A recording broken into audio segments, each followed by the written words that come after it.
Guys, this is Mr. Joshy J, and this is your race review in the Austrian Grand Prix. Max Verstappen, for his second weekend running at the Red Bull Ring, absolutely dominates the whole opposition. Just absolutely no competition. Just so relaxed while out on track. And he seems calm on the radio as well.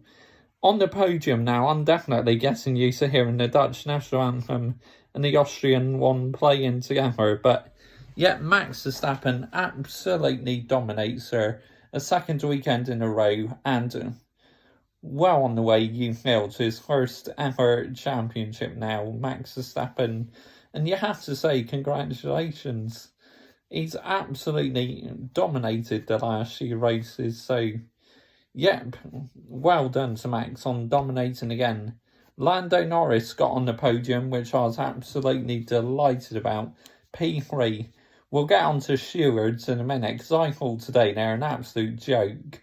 And some of the decisions they made were absolutely shocking and unbelievable.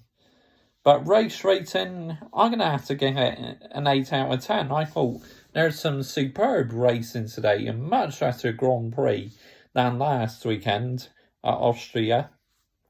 But George Russell, my goodness me, so tantalisingly close to that point. But yet again, it's P11, unfortunately.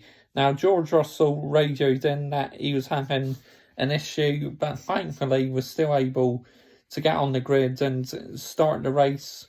Safety car at the start, because of Ocon got sandwiched in between the Alfa Romeo and an AlphaTauri, I believe, so he had nowhere to go. I mean, since Ocon has signed that new contract, he has had a dismal time, he really has. When is the tide going to turn for man Ocon? He seems shocking recently. Of course, you can't really blame him for today, but it's not looking great for Ocon at the moment. Hopefully, he'll turn things round soon. But the race itself, I thoroughly enjoyed it, but the stewards today were an absolute joke. I'm sorry. We want to see racing. What on earth were the stewards thinking? Lando Norris on Sergio Perez. Lando was defending his position and Perez went wide, but I cannot see any evidence how Norris forced Perez off the track. It's like, what the fuck, stewards? And then Sergio Perez, he got penalised the incident with Charles Leclerc. I mean, Yuki Tsunoda twice got a time penalty for making the same mistake, crossing the white line, which that is understandable. Poor bit of driving there by Yuki Tsunoda. But, I want to see racing, but the stewards today, absolute joke. They kind of ruined it. But, Fauci Bottas P2, some decent points for him, and he always seems to go well in this circuit for some reason. Lewis Hamilton had floor damage, so Mercedes told Hamilton to let Bottas through, which that will absolutely hurt the defending world champion, but it was the right thing to do, because with Perez finishing lower down, Mercedes actually pick up some decent points in the constructors, so yeah, to me it's a no-brainer to swap the positions. And then, of course, Hamilton lost the position to Lando Norris as well, so it's a bit of a double whammy to lose Hamilton. Lose position to Bottas and then to Lando Norris. Wow, unbelievable. But Lewis Hamilton, let's be realistic. For a second weekend in a row, he had absolutely no answer to Max Verstappen. Carlos Sainz got P6 in the Ferrari. That was good. On the final lap, there was an incident between Sebastian Vettel and Kimi Räikkönen. Looked like Vettel was trying to get the overtake done, and Kimi Räikkönen crashed into his former teammate. Yeah, Räikkönen, I honestly think he should retire at the end of the season.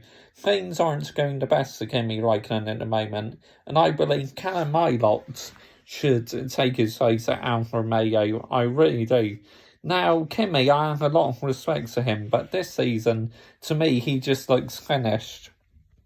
But Red Bull at the moment, wow, on an absolute charge. So, congratulations to them. They are doing a magnificent job. Silverstone in 2 weeks' time. Cannot wait to see a full crowd there. The atmosphere is going to be electric. Of course, loads of Max Verstappen fans at Austria this weekend, but also a lot were cheering for Lando Norris because he got on the podium. You see, Lando Norris is a very likeable driver, and I am a huge fan of Lando Norris. That happy smile, George Russell. Of course, number one is obviously Lewis Hamilton, but the reality is this year Mercedes just not quite quick enough, and it looks like they really are focusing on 2022. Now, before the V6 hybrids come in, Mercedes started working on that car quite early while it was still in the V8 era, and they absolutely dominated the sport. So I'm kind of hoping in 2022 history will repeat itself, because obviously Honda pulling out the sports at the end of the season, which means Red Bull got to develop their own engine, and that. So it will be a challenge for Red Bull next season, and it could mean Mercedes do bounce back in style next season. But this season, I just think they look a beaten team, and they are just focusing on the 2022 car. So well done to Max Verstappen. Lando Norris on the podium. He was driver of the day, and rightly so. I gave him driver of the day as well. So congratulations to all three on the podium. We move on to Silverstone next. Join me tomorrow for driver ratings and team ratings for the Austrian Grand Prix. Max Verstappen is on an absolute mission. Bye-bye.